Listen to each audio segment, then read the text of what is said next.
ahora nos toca hablar de las infancias y el coronavirus. ¿Qué es lo que está pasando en nuestra provincia? Y agradecemos muchísimo al director del Hospital de Niños Orlando Alasia, Osvaldo Carrillo, porque nos cedió un momento de su tiempo tan importante para poder hablar sobre la pandemia. Doctor, muy buenos días. ¿Qué tal? Buen día, ¿cómo le va? Bueno, nosotros en este programa estamos justamente trabajando con nuestras juventudes y nuestras infancias y a lo largo del 2020 la pandemia nos cambió la vida y sigue impactando este año su presencia en las actividades que ellos realizan. Hace poco un documento de UNICEF describió las graves y crecientes consecuencias para esta franja etaria a medida que avanza la pandemia y demostró que si bien los síntomas entre los menores infectados siguen siendo leves, existe la posibilidad de contagio de coronavirus entre niños de 0 a 12 años. Doctor, ¿cómo usted está viendo el trabajo que se realiza en relación a la prevención con las infancias sobre el coronavirus? Bien, nosotros lo que estamos viendo es que lo más importante de todo esto es concientizar, o sea, que no solo los adultos y los chicos tomen conciencia de la importancia de todas las medidas que hay que tomar, o sea, esa es la base de todo. El año pasado fue un año de aprendizaje, aprendimos muchísimo de lo que es esta pandemia, de lo que es este virus, y bueno, yo creo que este año tendríamos que estar más preparados, a pesar de que sabemos que esta segunda ola puede llegar a ser importante, porque todavía no estamos totalmente cubiertos con la vacuna, el porcentaje de vacunación todavía no es tan alto, pero cuanto podamos ganar más tiempo teniendo prevención, vamos a mejorar la vacunación y eso va a mejorar la posibilidad de que podamos tener más actividades, ¿no? Y lo que respecta a los chicos, sobre todo las escuelas, las guarderías, la idea es tener todas las precauciones. Es importante que los chicos sigan yendo a la escuela, o sea, la escuela no tiene que haber cerrar una escuela, eso sería fundamental. Yo creo que este año la actividad escolar tiene que existir. Lo que sí que tenemos que concientizar mucho en todas las medidas que son, los chicos tienen que tener muy en cuenta el lavado de manos, el distanciamiento social, el uso de barbijo, a la edad que se puede usar barbijo, y tener en cuenta todas las medidas, porque no solo que se puede contagiar el chico, generalmente el chico no lo pasa como el adulto, es mucho más leve. Nosotros tenemos, la verdad, que pocos chicos internados y hubo también pocos chicos en terapia intensiva, y el año pasado fueron 4 o 5 chicos que estuvieron en terapia intensiva, y no por el proceso de coronavirus. Hay un cuadro que es post-coronavirus, del cual estos cuadros todavía no conocemos mucho, así que sería conveniente también que los chicos tomen todas las medidas necesarias, ¿no? Sí, sí. Doctor, lo escuchaba respecto de estos casos que tuvieron el año pasado. ¿Supieron el origen de dónde pudieron contraer la enfermedad? Porque usted dice las escuelas no tienen que cerrar, y comparto que los niños necesitan socializar, esto es indiscutible después del año que nos tocó vivir en el 2020, pero me parece también que hay otro tipo de socialización que va por fuera de la escuela, que es el espacio en donde más se está protocolizando, que no siempre responde a los protocolos. ¿Las familias le contaban a ustedes a dónde les parecía que podían haberse enfermado? Generalmente estos cuadros fueron intrafamiliares, lo que generalmente se vio. Era muy difícil que venga un chico con coronavirus, que los padres no hayan tenido coronavirus, o sea, se han contagiado de la actividad social. Claro. Yo creo que ese es el lugar donde hay que tener mucha precaución y donde quizás uno se descuida mucho más, ¿no? En en toda la actividad social, o sea, reuniones, cuando se empiezan a invitar amigos, y no es uno no dice que no haya que hacerlo, lo que uno dice es que tengamos precaución, o sea, todas las precauciones y toda la prevención que podamos tener en las reuniones, la verdad que nunca están de más, hay que hacerlas. Si uno, lamentablemente, bueno, a veces no es cómodo, pero hay que usar el barbijo. El barbijo y el distanciamiento, para nosotros en una sociedad latina, el contacto físico es fundamental, pero la verdad que en este momento tenemos que cambiar la cultura, por lo menos por estos momentos, y tratar de tener un distanciamiento social importante. Delfina Bruna le va a hacer la siguiente pregunta, doctor. Hola, doctor. Bueno, yo te quería preguntar, ¿concurrir a la escuela puede implicar un riesgo? Sí, Delfina, ¿podrías repetir que al final se cortó? ¿Concurrir a la escuela puede implicar un riesgo? ¿Concurrir a la escuela puede implicar? Un riesgo. Cualquier actividad puede ser un riesgo, si uno no toma las medidas necesarias. Teniendo las medidas necesarias que yo te dije, el riesgo tendría que ser mucho menor o casi ninguno. Eso es lo más importante. Si uno culturalmente, y si uno tiene muy presente siempre todas las medidas que tenemos que tomar, que son esas 3 o 4 que yo te dije fundamentalmente, que las escuelas, cuando uno vaya a la escuela, el lavado de manos, el distanciamiento, no hacer grupos muy grandes, digamos, que sean grupos chicos, y usar barbijo y airear los lugares de reunión, no tendríamos que tener problemas. La verdad que la posibilidad de contagio existe, todo el aumento de la movilidad de la persona hace que se tenga más posibilidad de contagio, pero tomando las precauciones lo minimizamos. Doctor Conrado Nicola lo va a consultar ahora. Hola, doctor, muy buen día. Quería preguntar yo, ¿en qué lugar del país se producen los mayores contagios de los niños? No, bueno, eso depende.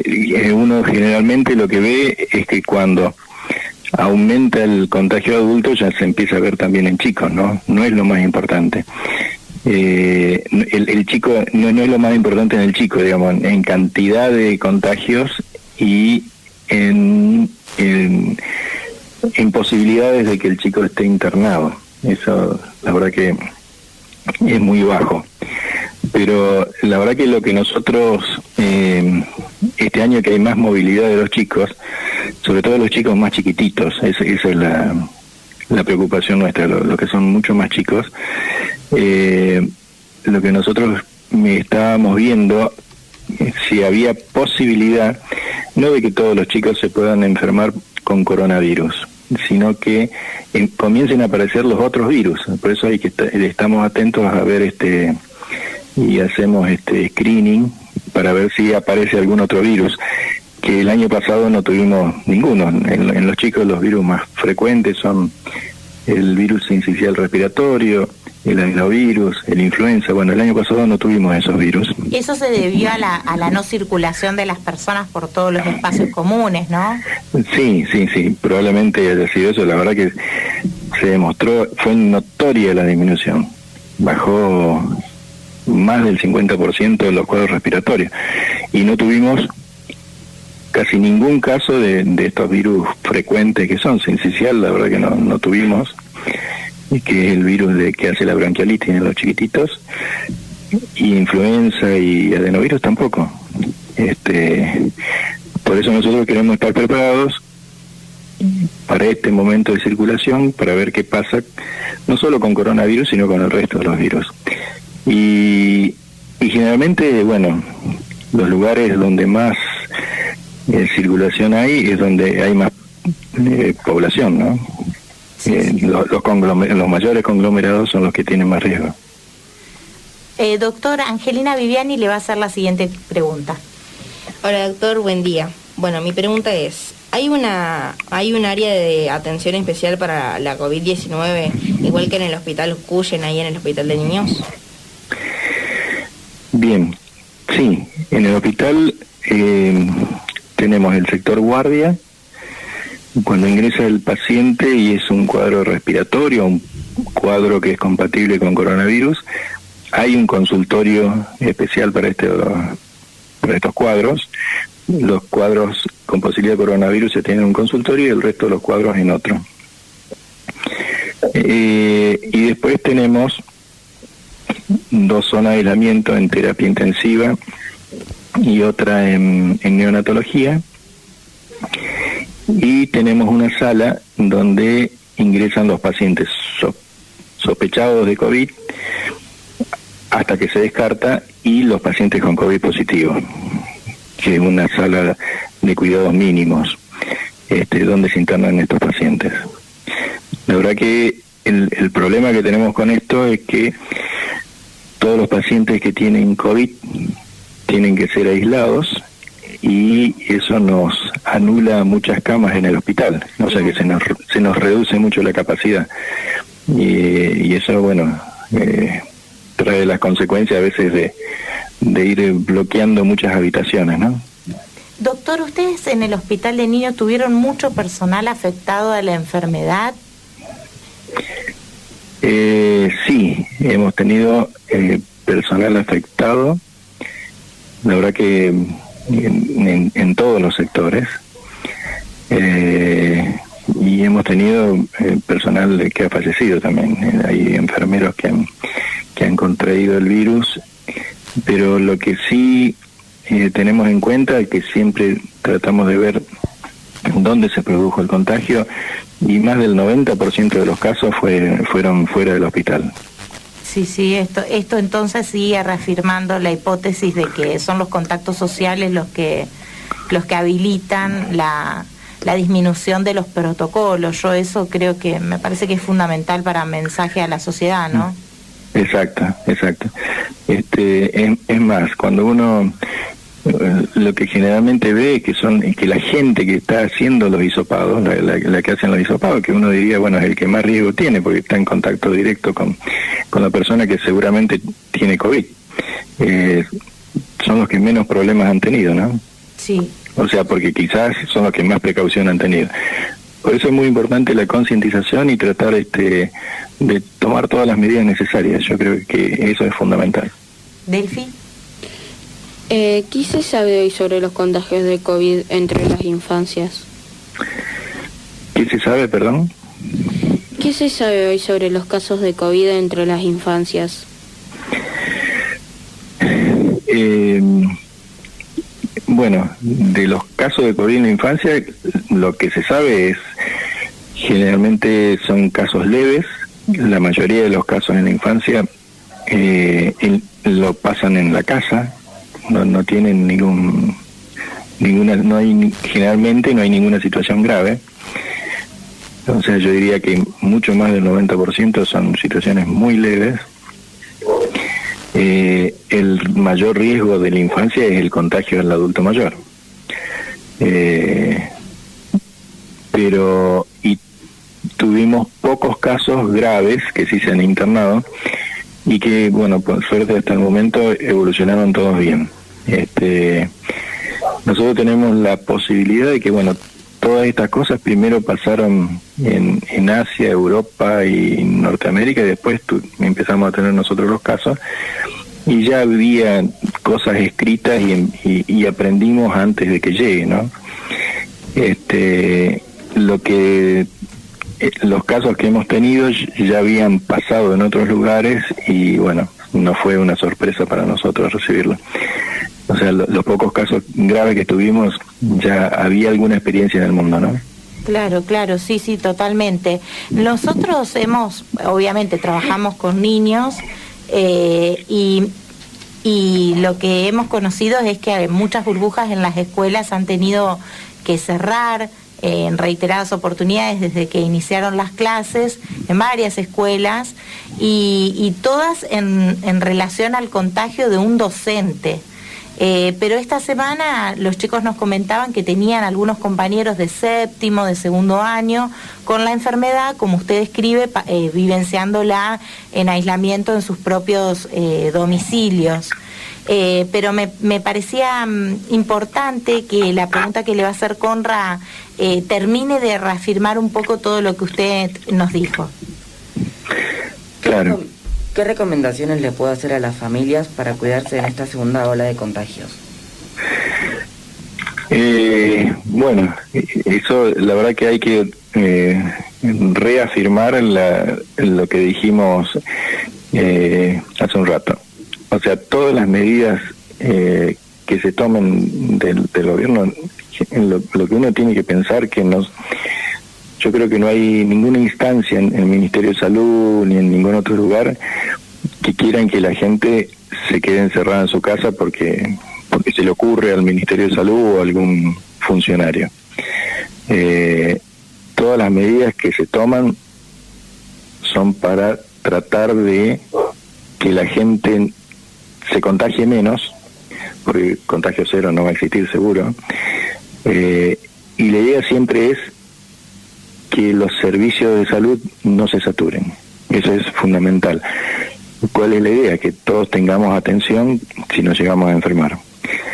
Ese es el parámetro que se usa para pedir el aislamiento de la gente, ¿no? O sea, el aislamiento de la gente significa menos contagio y significa que el sistema de salud no quede saturado y podamos atender a todos. Yo lo que le diría a la familia es que traten de seguir todas las indicaciones que se dan, toda la precaución necesaria, la prevención, y las 3 o 4 rasgos fundamentales son el distanciamiento social, el lavado de manos, ya sea con jabón o con alcohol, y el barbijo. Y bueno, ahora que vamos a estar más encerrados, que quizás dentro de un mes ya venga más frío, tratar de airear o ventilar las habitaciones donde nos encontremos. La ventilación es fundamental. Doctor, antes de despedirlo quería hacerle una consulta.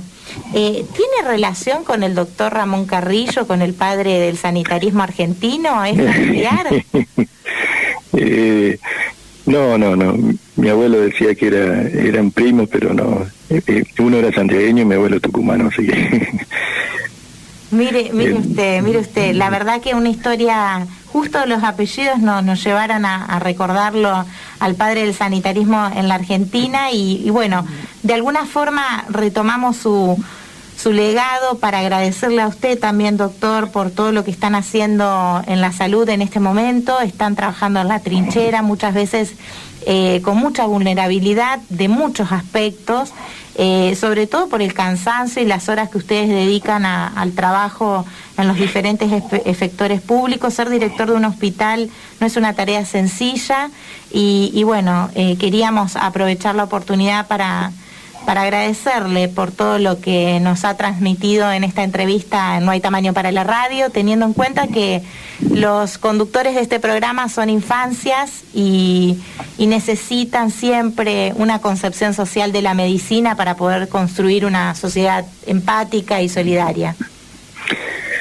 No, bueno, la verdad que yo le agradezco a ustedes y bueno, espero haberles sido de ayuda.